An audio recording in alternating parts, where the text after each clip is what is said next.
Admiral Subin Cho watched her daughter's face on the video screen and tried to smile. Mi-young was 22 and studying alien biology at New Busan University. She had her mother's stubborn chin and her father's kind eyes. "The evacuation order doesn't make sense, Mom," Mi-young said from her dorm room. "The professors say there's no real danger. They think Earth is just being careful." Subin wanted to tell her daughter the truth. The Keleth fleet was now only hours away from New Busan. Their long-range sensors showed ships that could crack planets in half. But panic would not help anyone now. "Please, Mi-young, just get on the transport. Go to the shelter stations in the mountains. But my research project is due next week. And Jin-woo, you remember Dr. Nam, my advisor? He says the university has good shields. We'll be safe here." The connection flickered and went dead. Subin stared at the blank screen, her hands shaking. From her position on the orbital defense station, she could see New Busan turning slowly below. Green farms covered most of the planet's surface, feeding millions of people across human space. It looked so peaceful. "Admiral," called Lieutenant Young-sik Bay from the sensor station. "We're detecting massive energy signatures at the edge of the system." "They're here." Subin turned to face her small crew. The orbital defense station had been built to watch for asteroids and provide emergency communications. It had some weapons, but nothing that could stop a real war fleet. "All stations report status," she ordered. "Shield generators at full power," reported her engineer. "But Admiral, they won't stop much more than small meteors." "Weapon systems ready," said her tactical officer. 6 plasma cannons and 12 missile tubes. All loaded. It wasn't much against a Keleth war fleet, but it was something. "Send a final warning to all civilians on the planet. Tell them to get underground immediately." The Keleth ships appeared on the main screen like dark wounds in space. They were ugly, organic-looking things that seemed to pulse and breathe. Some looked like massive insects crossed with machines. Others were just shapeless blobs covered in weapon pods and tentacles. 53 vessels, reported Young-sik. Biocruisers, assault ships, and... "Admiral, I'm seeing viral weapon carriers. They're not here to conquer. They're here to sterilize," and Subin's blood went cold. Viral weapons were designed to break down organic matter. They could turn a living world into gray sludge in hours. "Open a channel to the lead ship," she ordered. "Channel open. Admiral. This is Admiral Subin Cho of the Human Defense Force. You are entering human space without permission. State your intentions." The reply came as a mix of animal sounds and electronic noise. Then a translation appeared on her screen. "Inferior species will not interfere. Resources required. Resistance will result in immediate dissolution. We have 2 million civilians on this planet," Subin broadcast back. "They are not soldiers. They grow food for the galaxy. Let them evacuate." The response was shorter this time. "Biomass is irrelevant. Harvesting begins now." The Keleth ships spread out in attack formation. Their weapons began to glow with sickly green light. Subin realized with horror that they weren't even going to land first. They were going to kill everyone from orbit. "All weapons, fire at will," she commanded. The defense station's guns opened fire, sending streams of bright plasma toward the alien fleet. A few shots hit smaller ships, leaving glowing scars on their biometal hulls. But the weapons that could damage a space station barely scratched the Keleth war vessels. The return fire was devastating. Green beams sliced through the station's shields like they were made of paper. Explosions rocked the command center. "Hull breaches on decks 4 and 7, someone shouted over the alarms. "We're losing atmosphere." "Admiral." Young-sik's voice was tight with panic. "They're firing on the planet. The shields are failing." On the main screen, Subin watched green fire rain down on New Busan. Where the beams touched the surface, the green fields began to turn gray and spread like cancer. The planetary shields designed to stop space debris lasted maybe 30 seconds against Keleth weapons. "All civilian areas. This is Admiral Cho. Get underground immediately. Find the deepest shelters you can. This is not a drill." But she could see it was already too late. The gray death was spreading across the continents like spilled paint. Entire cities vanished under the expanding gray zones. Down on the planet's surface, Dr. Jin-woo Nam was running through the university halls, trying to reach his emergency lab. He was a xenobiologist who studied alien life forms. Maybe he could figure out how the Keleth weapons worked. Maybe he could find a way to stop them. The building shook as another energy beam hit nearby. Through the windows, Jin-woo could see the gray infection creeping across the campus.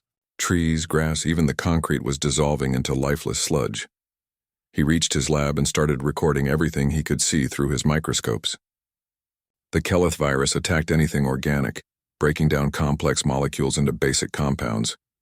But there was something else too. The virus seemed to be learning, adapting to whatever it encountered. Emergency transmission to all human forces. Jinwoo spoke into his recorder as the building shook again. The Keleth viral weapons are not just destroying organic matter, they're harvesting it. The dissolved biomass is being collected and processed. They're turning our world into raw materials for their ships. The lights went out. Jinwoo switched to battery power and kept recording. The virus spreads through contact and airborne particles. Underground shelters might buy time, but not much. The infection will find a way in eventually. Another explosion, much closer this time. Jinwoo could hear the walls of his building beginning to crack. To whoever receives this, the Keleth don't see us as people. We're just resources to them, raw materials. They've done this before to other worlds. This isn't war. This is farming. The gray sludge began seeping under his lab door. Jinwoo backed away, still recording. They're not conquerors. They're harvesters, and they think humans are just another crop to be harvested. The transmission ended. Up on the orbital station, Admiral Subin Cho watched her daughter's university disappear under a wave of gray death. The entire continent was turning into lifeless sludge. In less than 3 hours, New Busan went from a green paradise to a gray wasteland. "Admiral," Young Sik said quietly, "I'm detecting survivors. Underground shelters are still broadcasting. Maybe a few thousand people made it. A few thousand out of 2 million. Subin closed her eyes and felt something cold settle in her chest. When she opened them again, her expression had changed. "Record everything," she ordered. "Every weapon signature, every ship design, every transmission. Send it all to Earth on emergency channels." "What should we tell them?" asked her communications officer. Subin looked at the gray planet below and the Keleth ships already moving toward their next target. "Tell them the war just became ours. Tell them what the Keleth really are. And tell them," she paused, thinking of Mi-young's smile, "tell them that humanity now has enemies." The Keleth fleet finished its work in 12 hours. They sucked up the gray biomass through massive tubes and converted it into fuel and building materials for their ships. When they were done, New Busan looked like a dead moon. The few thousand survivors in the deepest shelters sent out weak distress signals, but the Keleth didn't care about them anymore. They had gotten what they came for. As the alien fleet moved on toward the next human world, Admiral Subin Cho made one final transmission to Earth. They made one mistake. They let some of us live to tell what happened here. They think we're weak because we're peaceful. They're about to learn the difference between being peaceful and being helpless. The orbital station's power finally failed, but the message had already been sent. Across human space, people were waking up to a new reality. The war that had seemed so distant was now at their doorstep, and humanity was about to discover what they were really capable of when someone killed their children. Captain Dae-ho Kim stood before the large screen in his command center. The stars looked peaceful from here, but he knew better. Somewhere out there, 2 alien races were fighting the biggest war the galaxy had ever seen. The war had been going on for 30 years now, and it showed no signs of stopping. The monitoring station orbited Kepler 442, a quiet planet where humans grew food for the nearby colonies. Daeho's job was simple: watch the war from far away and report what he saw. He never thought the war would come to them. Humans were too small, too weak, and too far away to matter. "Captain, we're getting the daily reports from the front lines," said Hye-Jin Park, his communications officer. She was young, maybe 25, with short black hair and tired eyes. The war reports came every day, and they were always the same. More battles, more dead aliens, more planets turned to ash. Dae-ho walked over to her station. "What's happening today?" Hye-Jin pulled up the data on her screen. "The Vorthak Dominion attacked 3 Keleth worlds yesterday. The Keleth fought back and destroyed 2 Vorthak crystal ships. Same as always, sir. The Vorthak were strange beings made of living crystal. They could live for thousands of years and had technology that humans barely understood. The Keleth were different, but just as scary. They were part machine, part living flesh. They could change their bodies to fight better, and they thought like a hive mind. Both races were old, powerful, and completely crazy. They had been fighting each other since before humans learned to make fire. Neither side seemed to remember why the war started. They just kept fighting because that's all they knew how to do. "Any word from Earth?" Dae-ho asked. President Kang sent another message to both sides yesterday. She offered to help with peace talks again. Heejin shook her head. They didn't even reply. That was normal too. Humans had tried to help end the war many times. Both alien races treated humans like children playing with adult problems. They were polite but firm. Stay out of our business. Daeho was fine with that. He had seen what these aliens could do. A single Vorthak crystal ship could turn a moon into dust. A Keleth biocruiser could eat a planet's atmosphere and turn it into more ships. Humans had 17 colonies and maybe 100 real warships. Against either alien race, humans would lose in minutes. Captain! The voice came from across the room. Taemin Lee, their intelligence officer, was staring at his screen with wide eyes. You need to see this. Daeho and Heejin hurried over.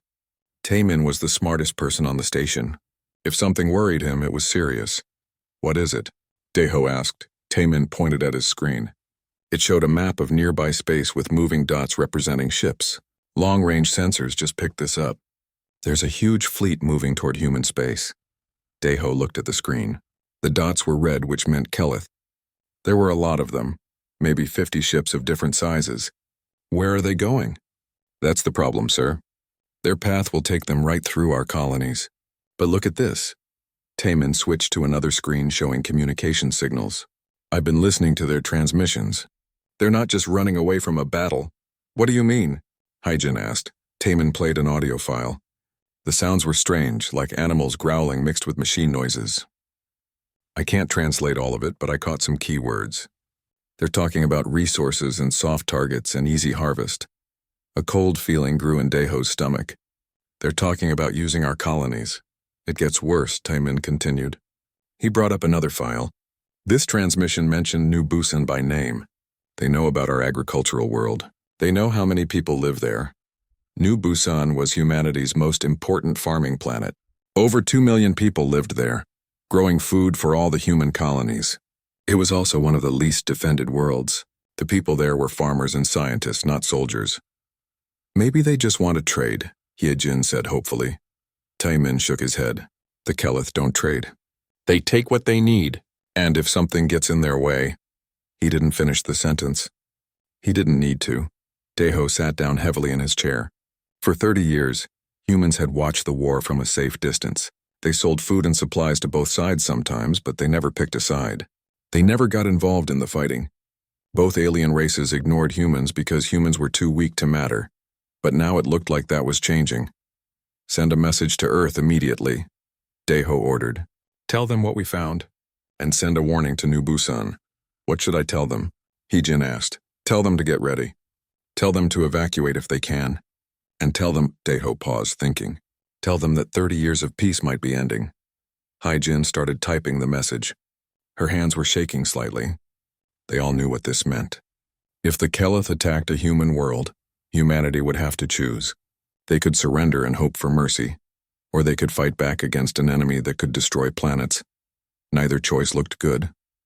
Sir, Taemin said quietly, there's something else. I've been studying the Keleth fleet composition. These aren't exploration ships or trading vessels.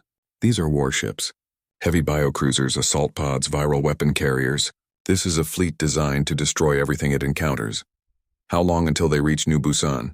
Daeho asked. At their current speed, maybe 3 days. 3 days. Daeho closed his eyes and thought about his sister, who lived on New Busan with her family. He thought about the millions of other people there who had no idea what was coming. He thought about humanity's small fleet scattered across 17 star systems, with no real experience fighting aliens who could reshape their bodies and thought like a single mind. Keep monitoring them, he told Taemin. Record everything. If they attack, we need to know how they do it. We need to learn everything we can. Learn for what, sir? Heejin asked. Daeho looked at the screen showing the approaching fleet. The red dots moved slowly but steadily toward human space like drops of blood in dark water. Learn so we can survive, he said. That night, Daeho couldn't sleep. He stood in the observation deck looking out at the stars. Somewhere out there, alien minds were planning something terrible. They probably thought humans were just another weak species to be pushed around or destroyed. Maybe they were right. Humans had never fought a real war against aliens. They had never faced an enemy that could eat planets and turn the remains into weapons. But humans had something the aliens might not expect. They had survived ice ages, plagues, wars with each other, and the long journey to the stars. They had learned to adapt, to change, to find new ways to solve problems. If the Keleth wanted to test that, Deho thought, they might be surprised by what they found. He just hoped his sister would live long enough to see it. President Borakang stood before the emergency session of the Colonial Assembly. Representatives from all 17 human worlds filled the Great Hall on Earth. Some appeared in person, others as holograms from distant colonies. All of them looked scared and angry. The images from New Busan played on screens around the hall. Gray sludge where green farms used to be. Silent cities where millions of people once lived. A few thousand survivors huddled in underground shelters, waiting for rescue that might never come. For 300 years, President Kang began, her voice carrying to every corner of the hall. We have been gardeners in this galaxy. We planted our colonies carefully. We grew our food peacefully. We traded with everyone and fought with no one. She paused, letting her words sink in. Yesterday, that ended. General Wu Jinhan stepped forward with his military briefing. He was old, maybe 60, with gray hair and hard eyes. He had spent his whole career preparing for wars that never came. Now he looked almost relieved that the waiting was over. The Keleth fleet that destroyed New Busan is moving toward the Tau Ceti system, he reported. Our mining colonies there have maybe 48 hours before the attack. We have 6 defense ships in the area. Against 53 Keleth war vessels, they won't last 5 minutes. A representative from Tau Ceti stood up. What are our options? Can we evacuate? We're trying, General Han replied. But the Keleth move faster than our transport ships. Even if we started evacuating today, most people wouldn't make it out in time. Then we fight, said another representative. With what? Someone else shouted. We have 100 ships scattered across 17 systems. They have technology that can dissolve planets. How do we fight that? The hall erupted in arguments. Some wanted to surrender and hoped the Keleth would show mercy. Others demanded immediate military action. A few suggested trying to contact the Vorthak Dominion for help. President Kang waited for the noise to die down. When she spoke again, her voice was quiet, but everyone could hear her. The Keleth sent us a message after they finished with New Busan. They told us to prepare more worlds for harvesting. They said resistance was pointless because we are just biomass to them. She looked around the hall. They don't see us as people. To them, we're just another crop to be harvested when they need resources. Dr. Sujin Lim stood up from her seat with the science advisors. She was young for such an important position, maybe 35, with bright eyes and messy hair. She ran the Human Defense Research Division, a small group that studied alien technology. Madam President, she said, we might have options they don't expect. Explain. The Keleth are biomechanical, part living tissue, part machine. They adapt by changing their biology to match threats, but that adaptation takes time and energy. If we could create weapons they've never seen before, weapons that target their specific biology. What kind of weapons? General Han asked. Synthetic viruses, designed specifically to attack Keleth biotechnology. We've been studying samples of their technology for years from destroyed ships. We know how their organic components work. The hall went quiet. Everyone understood what she was suggesting. Humanity would fight bioweapons with bioweapons. How long would it take? President Kang asked. The basic research is already done. Maybe 2 weeks to create working weapons. Another week to produce enough for our ships. We don't have 3 weeks, General Han pointed out. The Keleth will have destroyed half our colonies by then. Then we buy time, said Captain Dong Hyun Yu. He commanded one of humanity's few real warships, the destroyer Defiance. We can't stop them, but we can slow them down. Hit-and-run attacks. Make them chase us. Study how they fight. His pilot, Lieutenant Yoonji Song, nodded from beside him. We've been analyzing their ship movements. They're powerful but predictable. They use the same attack patterns they've used for centuries. If we can learn those patterns, we die a little slower, someone muttered. No, President Kang said firmly. We learn how to kill them. She turned to address the full assembly. The Keleth made one critical mistake. They assumed we would react like every other species they've encountered. Submit or die quickly. They don't understand what humans do when someone threatens our children. On the screens around the hall, new images appeared. Human colonies frantically building defenses, civilian ships being converted into makeshift warships, farmers and merchants learning to use military equipment. Lieutenant Hyun-Soo Park is already organizing resistance movements on our frontier worlds. President Kang continued. She's teaching civilians how to fight biomechanical enemies with improvised weapons. Our people are adapting faster than anyone expected. General Han brought up tactical displays. We're also converting civilian ships into military vessels. Cargo haulers become missile platforms. Passenger ships become troop carriers. Mining equipment becomes weapons. The Kelith have been fighting the same war for thousands of years, Dr. Lim added. They know how to fight crystal beings like the Vorthak. They know how to fight other biomechanical species. But they've never fought humans. What makes us different? Asked a representative. We adapt, President Kang replied simply. The Vorthak fight with ancient crystal technology that never changes. The Kelith fight with bioadaptations that take time to develop. But humans, we learn.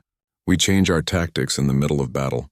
We use whatever works, even if it's crude or unconventional. The vote was unanimous. Humanity would fight back. 3 days later, the first human bioweapons were loaded onto Captain Yu's ship. The Defiance looked nothing like the elegant alien vessels that dominated space. It was a crude angular thing built for function over form, but now it carried weapons that had never existed before in the galaxy. Remember, Dr. Lim told Captain Yu over the communication link, these weapons are untested. We don't know exactly what they'll do to Kelith ships. You might see effects we didn't predict. Good or bad effects? Asked Lieutenant Song. Both, probably. The synthetic virus is designed to target Kelith biocomponents and disrupt their systems, but their ships might react in unexpected ways. Captain Yu smiled grimly. Unexpected is good. The Kelith expect to fight enemies they understand. Let's give them something new. The Defiance launched toward the Tau Ceti system, where the Kelith fleet was beginning its next harvest. It was humanity's first real warship. Crewed by volunteers who knew they were probably going to die. But they were also carrying something the galaxy had never seen before. Human weapons designed by human minds to solve a human problem. The Kelith had destroyed New Busan because they thought humans were just another weak species. They were about to discover their mistake. As the Defiance jumped to faster-than-light speed, President Kang made one final announcement to the human colonies. We are no longer the peaceful gardeners of the galaxy. We are no longer the neutral traders who avoid conflicts. As of today, humanity is at war, and we will show the galaxy what humans are capable of when someone kills our people. In research labs across human space, scientists worked around the clock to create more weapons. In military academies, officers studied Kelith tactics and developed counters. In civilian centers, ordinary people learned to fight. The sleeping giant had awakened, and it was angry. The Tau Ceti system looked like a graveyard. 3 human mining colonies floated as dead rocks in space. Their surfaces turned to gray sludge by Kelith viral weapons. The alien fleet moved slowly between the ruined worlds, collecting the biomass through massive feeding tubes. Admiral Ji Huseo watched the scene through his flagship's sensors and felt cold anger settle in his chest. His combined fleet of 37 ships surrounded the Kelith formation, military destroyers, converted cargo vessels, and civilian ships loaded with untested weapons. All ships, this is Admiral Seo, he broadcast on the command frequency. Today we find out what humans can do when someone kills our children. Remember your training. Remember New Busan. Remember that we are not just fighting for ourselves, but for every human who will ever be born. The Kelith ships detected the approaching human fleet, but showed no concern. 53 war vessels against 37 converted civilian ships seemed like easy odds to them. They had been crushing primitive species for thousands of years. Commander Eugene Kim commanded the destroyer Retribution, one of humanity's few purpose-built warships. Her crew had trained for this moment for weeks, practicing with weapons that existed only in theory until yesterday. Target acquired, reported her weapons officer. Kelith biocruiser, range 50,000 kilometers. Fire, Eugene ordered. The Retribution's new bioweapon launcher sent a spread of viral missiles toward the alien ship. The weapons looked crude compared to elegant. Kelith technology, just metal tubes filled with synthetic organisms designed in human laboratories. The missiles struck the biocruiser's hull and released their cargo. For a moment, nothing happened. Then the Kelith ship began to shudder. Direct hit, the weapons officer reported, but I'm not seeing normal damage. The target is changing. On the screen, the biocruiser was twisting like a living thing in pain. Its hull, which should have adapted to repair the damage, was instead breaking down at the molecular level.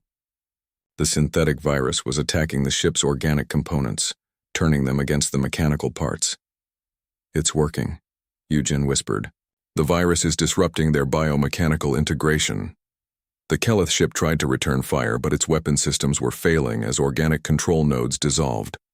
Within minutes, the massive war vessel was convulsing helplessly, its biocomponents eating its own mechanical systems. Across the battlefield, other human ships were achieving similar results. The Keleth had never faced weapons designed specifically to exploit their biomechanical nature. Their adaptive defenses, which had protected them for millennia, were useless against synthetic viruses that targeted their fundamental biology. But the aliens learned quickly. The second wave of Keleth ships modified their hulls, trying to isolate organic components from mechanical ones. Some succeeded, becoming purely mechanical and much less effective. Others failed and dissolved into gray sludge. Major Kyung-ho-oh led the first human boarding party onto a disabled Keleth cruiser. His Marines wore sealed armor and carried weapons designed for close combat with biomechanical enemies. They moved through corridors that pulsed like the inside of a living creature. "This is incredible," reported Dr. Changmin Yoon over the communication link from his research ship. "The Keleth technology is more advanced than we thought, but also more vulnerable. Their strength is also their weakness." The boarding teams weren't just there to destroy. They were collecting samples, studying Keleth technology, learning how it worked. Within hours, human engineers were reverse engineering alien systems and adapting them for human ships. "Admiral," called the communications officer on the flagship, "we're receiving a transmission from the Keleth Fleet Command." "Put it through," Admiral CO ordered. The alien voice came through as a mixture of organic sounds and electronic noise. The translation appeared on screen. "Unidentified species possesses dangerous bioweapons. Request immediate tactical analysis." Admiral CO smiled coldly. "Send a reply. Tell them we're humans. Tell them we're the species they thought were just biomass. And tell them this is only the beginning." The battle lasted 6 hours. When it was over, 31 Keleth ships were destroyed or disabled. The human fleet lost 8 vessels but captured enough alien technology to build a dozen more. Most importantly, they had sent a message that echoed across the galaxy. Humanity was no longer defenseless. Dr. Yoon made the most important discovery while studying captured Keleth biotechnology. Human neural patterns were completely different from anything the Keleth had evolved to control. Their biocontrol weapons, which could take over most organic minds, had no effect on human brains. "It's like we're immune to their most feared weapon," he reported to Earth. "They can't control us the way they control other species. Our minds are too chaotic, too unpredictable." This discovery led to new defensive technologies and, eventually, weapons that could disrupt Keleth collective consciousness. Human neural chaos became humanity's greatest advantage. The survivors from New Busan were rescued 3 days later. Admiral Subin Cho's daughter Mi-young was among them, weak but alive in the deepest shelter. When she saw her mother, she cried for the first time since the attack. "They kept talking about us like we were animals," Mi-young told her mother, "like we weren't really people, just things to be processed." "They made a mistake," Admiral Cho replied, holding her daughter tight. "They underestimated what humans become when someone threatens our families." The news of humanity's victory spread quickly through both human space and the galaxy beyond. The Vorthak Dominion sent observers to study human tactics. Neutral species began treating human diplomats with new respect. But the Keleth were not finished. Deep in their core worlds, the warmind collective consciousness that commanded their military analyzed the defeat. They had never encountered a species that adapted so quickly to their weapons, or that could create new technologies in the middle of a battle. Supreme Bioform Theta 9, speaking for the collective, issued new orders. Human species designated priority extinction target. Full military mobilization authorized. This infestation must be eliminated before it spreads. The Keleth began gathering the largest war fleet they had assembled in centuries. They were no longer interested in harvesting human biomass. Now they wanted complete extermination. But humanity was changing too. Captain Dong Hyun-yu's reconnaissance missions brought back intelligence on Keleth core worlds. Lieutenant Yoonji Song discovered weaknesses in their hive mind communication networks. Engineers learned to build hybrid ships that combined human innovation with captured alien technology. President Kang addressed the Colonial Assembly again, but this time her message was different. 6 months ago we were peaceful farmers and traders. Today we are the galaxy's newest military power. The Keleth wanted to harvest us like crops. Instead, they created their own worst nightmare. She looked out at representatives who no longer seemed scared. They looked determined, even eager. We have learned something important about ourselves. We are not just good at growing food and building things. We are very, very good at war, and the galaxy is about to find out just how good. The first phase of humanity's war against the Keleth was over. They had proven they could fight and win against superior technology. They had shown that human adaptability could overcome alien advantages. Now came the hard part, taking the fight to the enemy's home worlds and showing the galaxy that the age of ancient empires was ending. The age of humanity had begun. Fleet Admiral Sang-Woo Lee stood on the bridge of the HFSS Indomitable, humanity's first true battleship. Through the massive viewports he could see his fleet spread across space, 200 ships of human design mixed with captured alien technology. 6 months ago, humanity had been defenseless. Now they commanded the most feared fleet in the galaxy. The war between the Vorthak and Keleth had stopped completely. Both ancient empires were watching humanity's rapid rise with growing alarm. Intelligence reports showed both sides were secretly building new fleets, not to fight each other, but to deal with the human threat. Admiral, called Captain Min-Ho Jung from his command ship Retribution, were receiving diplomatic signals from both the Vorthak Dominion and the Keleth Collective. What do they want? Sang-Woo asked. Both sides are offering alliance against the other, and both are hinting that humanity needs to be contained. Sang-Woo smiled without humor. 6 months ago, the aliens had ignored humanity completely. Now they saw humans as the biggest threat in the galaxy. They were right to be worried. Ambassador Na-Young Choi had been dealing with alien diplomats for weeks. The crystal beings of the Vorthak spoke in musical tones that translated to flowery language about mutual cooperation. The biomechanical Keleth sent messages that sounded like threats wrapped in technical language. Both sides said the same thing in different ways. Join us against our enemies, or face destruction. Tell them both the same thing, President Kang instructed from Earth. Humanity remembers who started this war. We remember New Busan. We remember who called us biomass. Intelligence Director Jae Sung Kim had been busy infiltrating both alien empires. Human spies immune to Keleth biocontrol and small enough to hide in Vorthak crystal structures gathered information from the deepest levels of both civilizations. What they found was enlightening. Both empires were far weaker than they appeared. Thousands of years of war had drained their resources. Their ancient technologies were powerful but inflexible. Most importantly, both sides had grown to depend on their enemy existing. The war gave meaning to their existence. They're both terrified, Jae-Sung reported to the military council. Not just of our weapons, but of what we represent. We're new, adaptable, unpredictable. We fight using methods they've never seen. We adapt faster than they can respond. Captain Jong's ship Retribution had become a symbol of human military power. His crew included brilliant engineer So Young-on, who could modify alien technology in ways its original creators never imagined. His Marine commander, Sergeant Gildong Hong, led boarding parties that struck fear into alien crews across the galaxy. The Keleth core worlds are heavily defended, So Young reported from her engineering station, but their defenses are designed to stop Vorthak crystal ships. Our hybrid biomechanical weapons can slip through their screens like they're not even there.